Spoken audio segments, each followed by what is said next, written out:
Systems is a high-caliber group of national curriculum, training, and education experts coupled with leading-edge technologists in both software and hardware-based simulations. Drawing from our diverse breadth of professional knowledge and experience, our industry-focused teams develop high-value, low-cost, and easy-to-deploy learning systems. Our Curricula VR platform is engineered to disseminate fully immersive, high-velocity, mission-critical virtual reality learning simulations. And our programs are optimized to empower students and to provide educators with the data they need to document the achievement of learning outcomes and skill-based competencies.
Okay, students, so the charge nurse just advised me there is a patient with a possible heart attack. We can stand here and observe what's going on, but we need to stay out of the way because everything is going to happen very quickly. Oh, my chest hurts so bad. It feels like someone is sitting on my chest. Hello, Miss Smith. I'm Natalie. I'm one of the nurses on your treatment team. We are working to help you, but first there are a few things we need to do. First, we have to get a 12-lead ECG, meaning a picture of your heart. We'll show that to Dr. Fred and the cardiologist for review. While the tech is doing the ECG, I will start an IV and draw some blood to send to the lab. So from what I can see on the monitor and the 12-lead ECG, it looks like Mrs. Smith is having an MI, meaning a heart attack. This occurs when the blood flow to certain parts of the heart is slowed or stopped, causing damage to the heart muscle. According to recent information from the American Heart Association, roughly 735,000 heart attacks occur in the U.S. yearly. So knowing early warning signs and obtaining timely diagnosis can increase the chances of survival and recovery.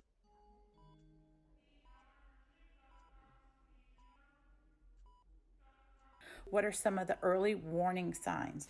They can be different for everyone, but the typical symptoms are complaints of chest pain or tightness or pressure that lasts for several minutes, nausea, vomiting, heartburn or indigestion feeling, stomach pains, diaphoresis, meaning cold sweats feeling.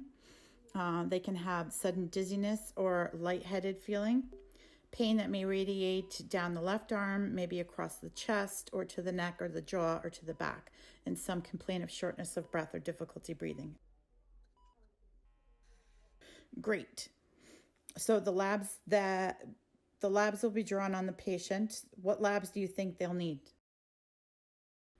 I believe they will need to draw a troponin level to detect heart muscle damage and a creatinine kinase, an enzyme specific to the heart muscle and to the basic chemistry panels.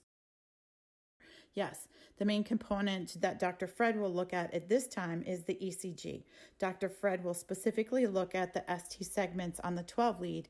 This will help Dr. Fred confirm the diagnosis and tell him where in the heart the blockage is and whether it is a partial or a complete block.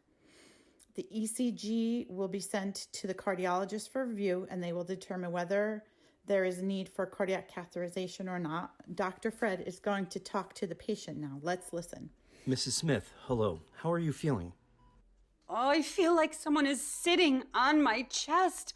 What's going on? Am I dying? Dr. Goodhart, the cardiologist, and I have reviewed your EKG, and it looks like you're having a heart attack. We're going to give you some medications and then send you to the cardiac cath lab where you will meet Dr. Goodhart and his team. They will explain to you what the procedure is and how they will correct the blockage you are having in your heart. So Dr. Fred has advised the patient that she is having a heart attack and will need a cardiac cath, meaning Mrs. Smith will have a procedure that allows the cardiologist to see the blood flow to the heart muscles. Dr. Goodhart will either go in through the patient's vessel in the wrist or in the groin. He will insert a long, narrow tube called a catheter into the vessels and guide it into her heart. This is done with a special X-ray machine. When the catheter reaches the heart, Dr. Goodhart will inject contrast dye into the vessels. This will allow Dr. Goodhart to see Mrs. Smith's valves, coronary arteries, and heart chambers. Dr. Goodhart can determine where the blockage is and then repair it either with either angioplasty and or stents. For next week, I would like you all to look up what the risk factors are for cardiac catheterization, what medications are normally ordered and given to the patient before going to the cath lab, what angioplasty is, how it works, and what exactly it does. Also, review a cardiac stent, what cardiac stenting is and what it does, and what treatments are needed for the patient after the stent placement. How the patient needs to be positioned after the procedure and why they need to be positioned that way is important. And most importantly, what the different nursing roles and responsibilities are, from the ED RN to the cath lab RN and to the post-procedure RN. Any questions on your homework assignments?